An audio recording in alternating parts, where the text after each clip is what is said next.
మాజీ మంత్రి శ్రీనివాస్ గౌడ్ శాంతనారాయణ ట్రస్ట్ పేరుతో కోట్ల విలువ చేసే ప్రభుత్వ భూములకు ఎసరు పెట్టే ప్రయత్నం చేశారని పీసీసీ రాష్ట్ర కార్యదర్శి వినోద్ కుమార్ ఆరోపించారు.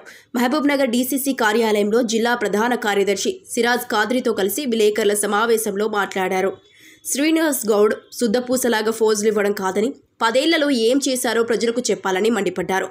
ప్రభుత్వ భూములను కేవలం మాజీ స్పోర్ట్స్ పర్సన్కు శిక్షణా సంస్థల ఏర్పాటు కోసం ప్రభుత్వం స్థలాలు కేటాయించే ఆనవాయితీ ఉందని, అందుకు విరుద్ధంగా ఏ ప్రాతిపదికన స్పోర్ట్స్ కోటాలో ఈ భూమిని ట్రస్ట్ పేరిట కేటాయించారో వివరణ ఇవ్వాలని సూచించారు. ఈ వ్యవహారానికి సహకరించిన అధికారులను కూడా కఠినంగా శిక్షించాలని, అలాంటి వారిని సర్వీస్ నుండి రిమూవ్ చేయాలని కలెక్టర్కు విజ్ఞప్తి చేస్తున్నామని పేర్కొన్నారు.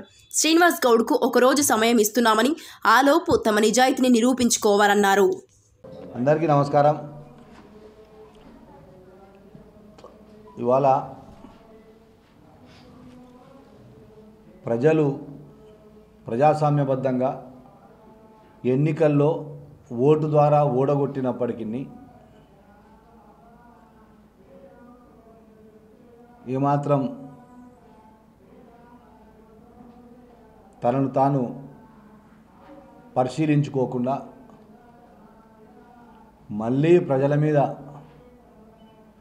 ప్రభుత్వం మీద, తనను ఓడుగొట్టిన ప్రజల మీద అక్కసుతో అప్పుడప్పుడు వచ్చి పబ్లిక్లో తిరిగిపోతున్నటువంటి మాజీ మంత్రి శ్రీనివాస్ గౌడ్ గారిని ఈ సందర్భంగా మీడియా మిత్రుల ద్వారా సూటిగా కొన్ని ప్రశ్నలు అడగదలుచుకో ఉన్నాం. అయ్యా శ్రీనివాస్ గౌడ్ గారు, మీ 10 సంవత్సరాల పాలనలో నేను ఇది చేస్తా అది చేస్తా అని ఎన్నో పొంకాలను కొట్టడం జరిగింది. మీరు అందులో భాగంగానే మీ తల్లిదండ్రుల పేరు మీద శాంతనారాయణ గౌడ్ చారిటబుల్ ట్రస్ట్ అని ఒకటి ట్రస్టును మీరు స్థాపించారు. ఆ ట్రస్ట్ ద్వారా హాస్పిటల్లో ప్రజలకు అన్నం పెడతామంటారు,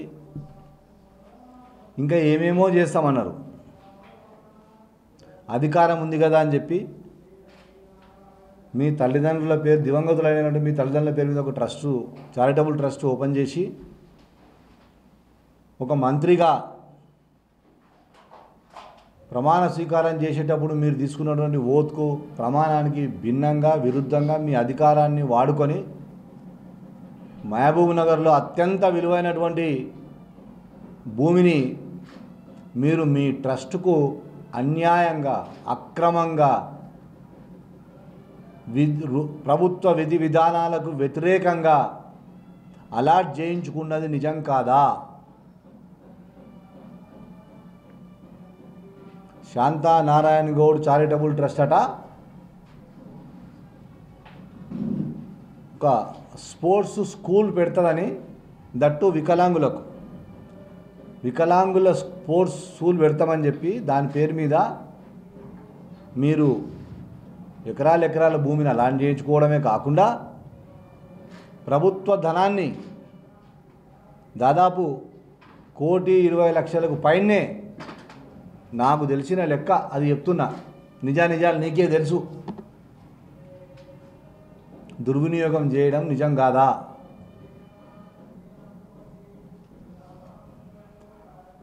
ప్రభుత్వం కోట్ల రూపాయలు, దాదాపు ఒక 500 కోట్ల దాకా 600 కోట్ల దాకా శాంక్షన్ చేస్తే దాన్ని నీ సొంత లాభం కొరకు, నీ కుటుంబ సభ్యులు నడుపుతున్నటువంటి ఈ ట్రస్టుకు భూమిని అలాంటి చేయించుకోవడమే కాకుండా కోట్ల రూపాయలతో మన అక్కడ ఒక స్ట్రక్చరు నిర్మించుకొని, ఇది సర్వే నెంబర్ 25 ఎనుగొండ ప్రాంతంలో సర్వే నెంబర్ 25లో బైపాస్ రోడ్డుకు అతి సమీపంలో కార్నర్లో ఉంటుంది ఈ సైటు.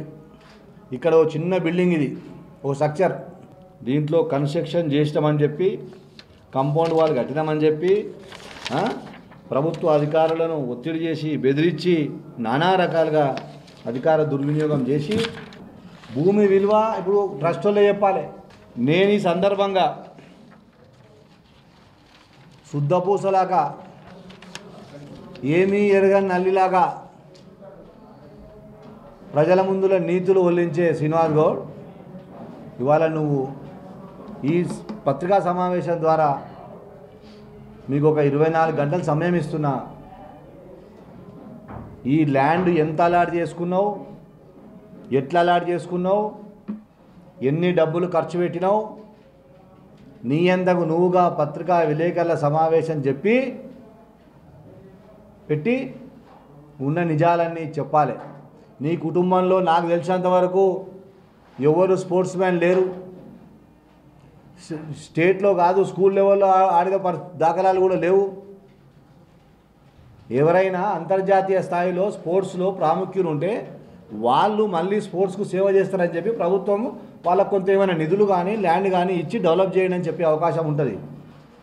సో ఆ రకంగా ప్రభుత్వం కూడా విధి విధానాలకు విరుద్ధంగా అధికారులను చేసి ఒత్తిడి తెచ్చి నువ్వు అలాట్ చేసుకున్నావు డబ్బులు. ఆ డబ్బులన్నీ కూడా ఇవాళ ఈ పత్రికా విలేకరుల సమావేశం ద్వారా జిల్లా కలెక్టర్ గారు కూడా ఈ మహబూబ్ నగర్ ప్రజల తరఫున రెండు చేతులు జోడించి నమస్కరిస్తూ అడుక్కుంటున్నాం, వేడుకుంటున్నాం. కలెక్టర్ గారు దీనిపైన పూర్తి విచారణ చేయించండి. ఈ అలాట్ చేసినటువంటి అధికారులను కూడా వదలొద్దు, అధికారులను కూడా శిక్షించాలి.